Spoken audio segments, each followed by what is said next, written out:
Hello and welcome back to the channel. If this is your first time, welcome. If you're returning, welcome back. My name is Shanona Ray, and on this channel, we focus on all things breast cancer, especially in the African American community. So today I want to talk to you about getting the call, getting the most scariest call of your entire life. The call that says that you have breast cancer. Not only are we going to dive into the call, we're also going to talk about what I did to overcome the challenges of that phone call and how I overcame the sadness, the depression, the rage, all the things that I did. I share with you in this video. If this video helps you, please don't forget to like, comment, share, and subscribe. So let's get into it. So I remember standing in my laundry room, standing over top of my girlfriend. She had came over straight from work. She had asked me to curl her hair. I remember it like it was yesterday. It was about 10 after 3, and I'm standing there curling her hair.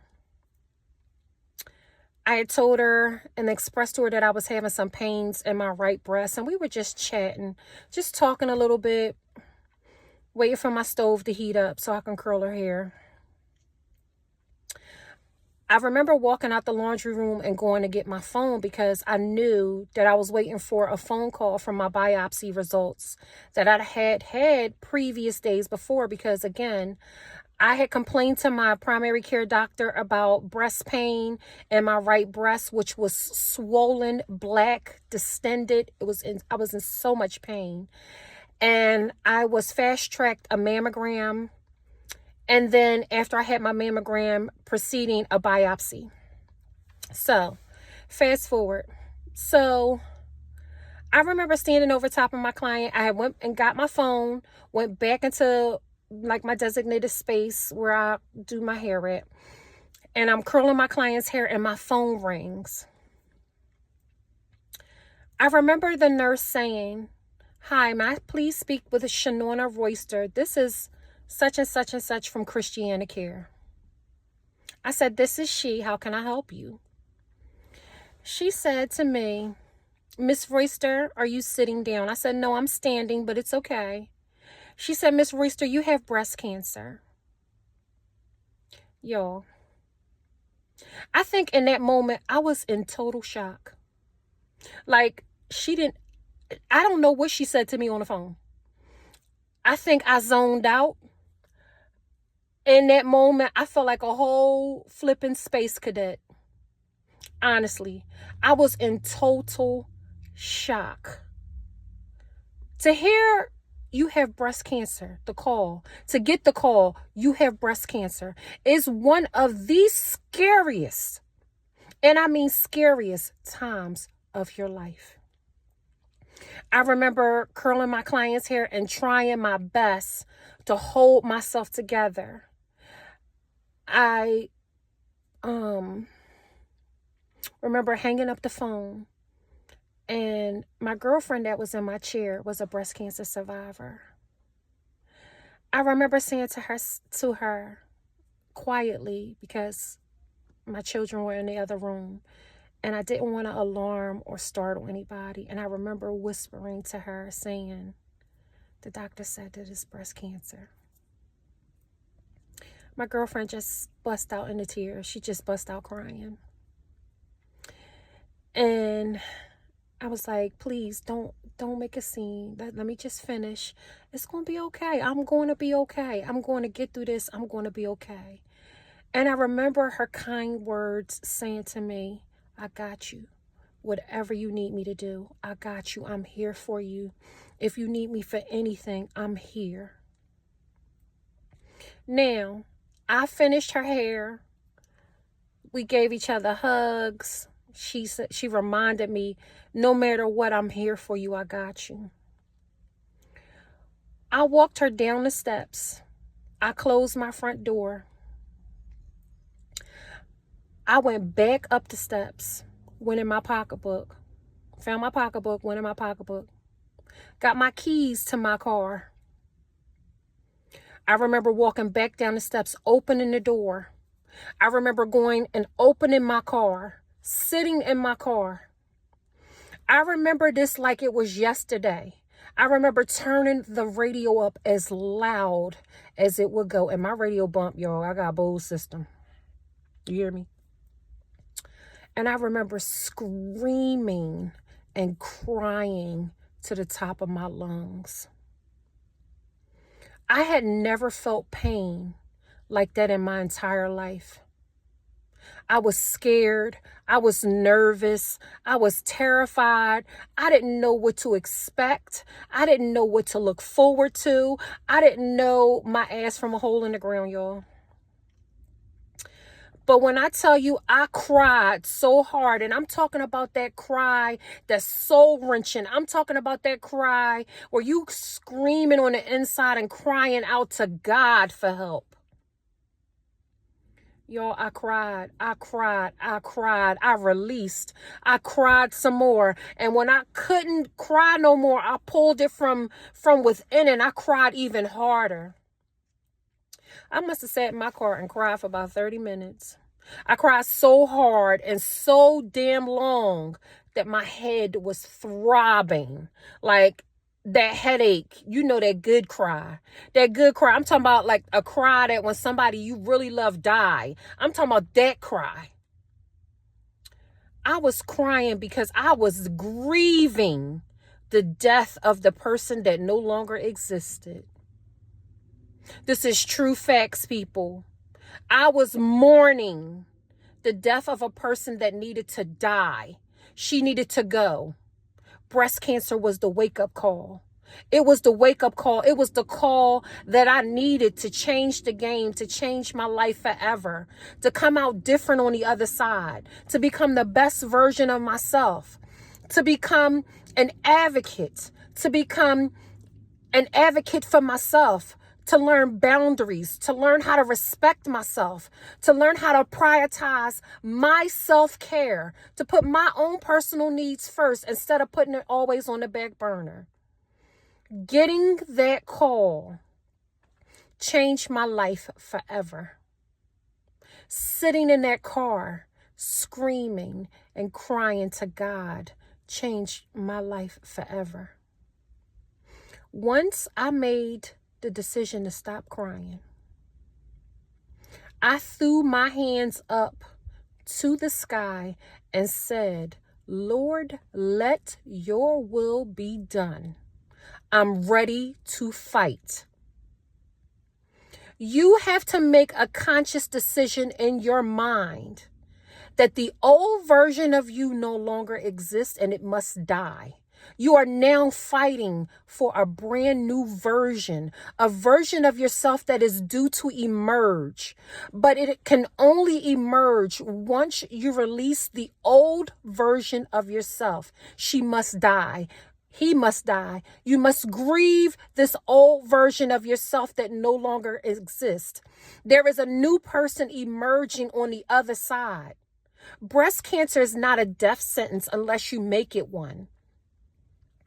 I was diagnosed stage 3 HER2 positive breast cancer, people. I am a walking testimony that it can be beat. You can win this battle. But the old version of you has to die. That person has to no longer exist. You can no longer function and operate in the same energies that made you sick. What does that mean? That means that you have to let social media go.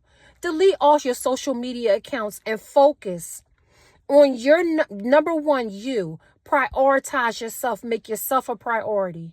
Number 2, letting go of social media will release the social media pressures, the feeling like you have to look for validation by publicizing your diagnosis. This is a time for you to go within. This is a time for you to focus on yourself, your journey, your healing. Delete all your social media accounts, people. It's not worth it. Nobody really needs to know your business except for your tribe, your people that are rooting for you, your people that are shooting for you to win, your people that are in your best, that are in your corner, that have your best, focus at heart. They only care about you. You only want people that care about you to know your personal business. The fight can be won. Delete social media. The second thing that I did, and when I say social media, I mean Instagram, Facebook, TikTok, you name it. I deleted everything off of social media because I needed to go within. I needed to change everything that was my former self. I needed to let those bad habits go. I needed to release, and I needed to accept the fact that that's not who I am anymore. And I'm looking for something greater because I know it's something greater and a better version of me on the other side.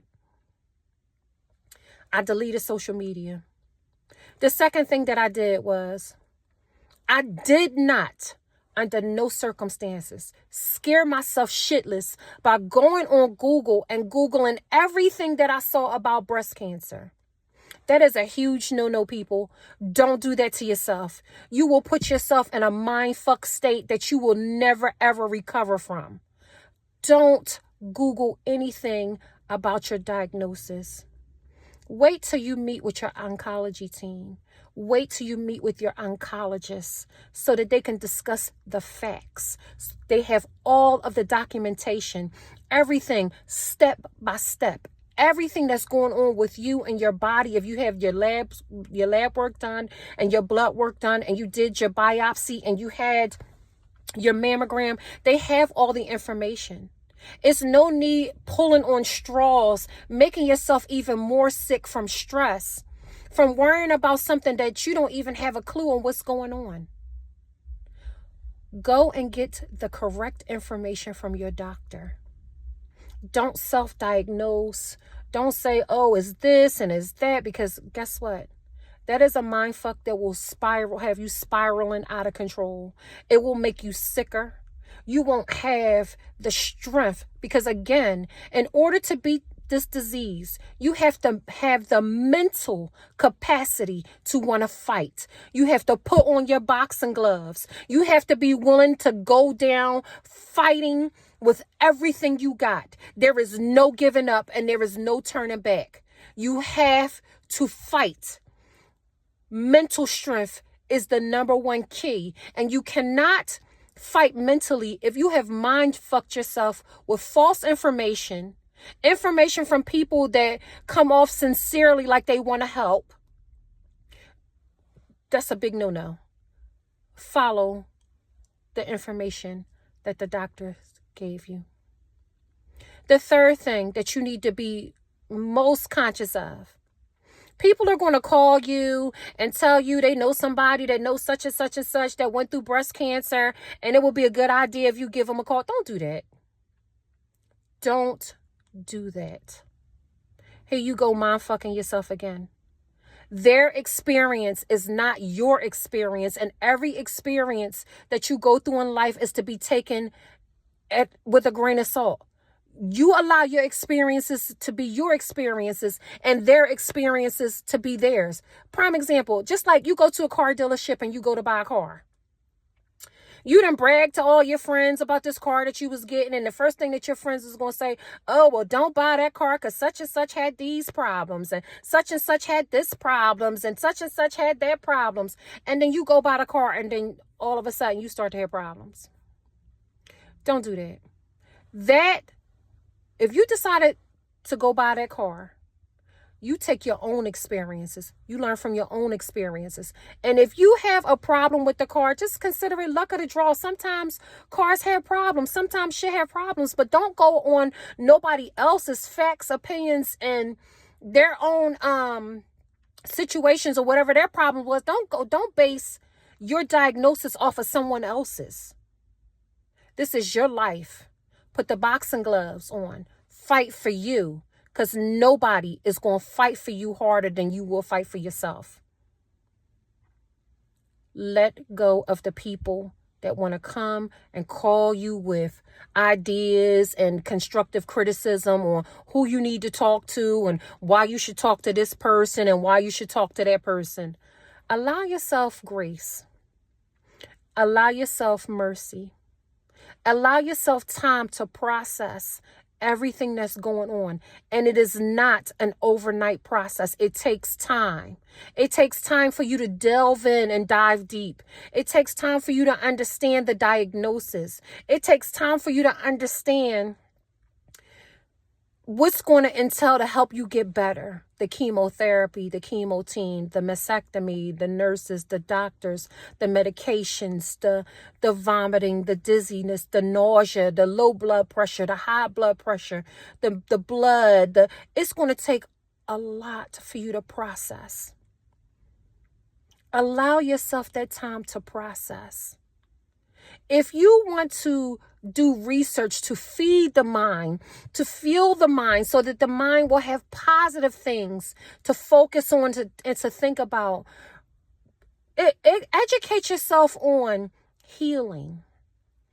Educate yourself on becoming the best version of yourself. Hell, start an internet business. Start a new company. Find creative measures to educate yourself on something besides breast cancer. All of the information that you need will be at your disposal. But it's not good to constantly focus and dwell on the pain. Focus on what I focused on. Was how was I going to become the best version of myself? I looked at that pain as a gift. I took that pain and I turned that pain into something completely different. That's why this channel was created. This channel wasn't created to scare you. This channel was created to educate you on what can happen and what can be done to overcome this disease. The battle is already won in the mind, but you just have to show up for it. Remember, there is an old version of you that must die. There is a new version of you waiting to emerge. Don't give up. Fight this fight with everything that you got. Never give up hope. Always believe in you first. Fuel your mind with positive things. Educate yourself on traumas and heal and seek therapy if you need to. But fuel your mind and your mindset with positivity. And yes, it's hard. It's hard, especially when you have that thought constantly running around in your head, constantly playing rewind, playing over and over and over again about you dying and how it's going to affect you and how it's going to affect your children and how it's going to affect your family. Now is not the time to feed that negativity. Put your boxing gloves on. Let's beat this fight. Let's win this fight. It can be done. I hope you enjoyed this message. Please share this message with somebody that you know that really, really needs it. Somebody that just need a pick-me-up. Somebody that need to know that there is light at the end of the tunnel, that this battle can be won with sheer gut, showing up for yourself, and determination. Don't forget to like, comment, share, and subscribe. Namaste.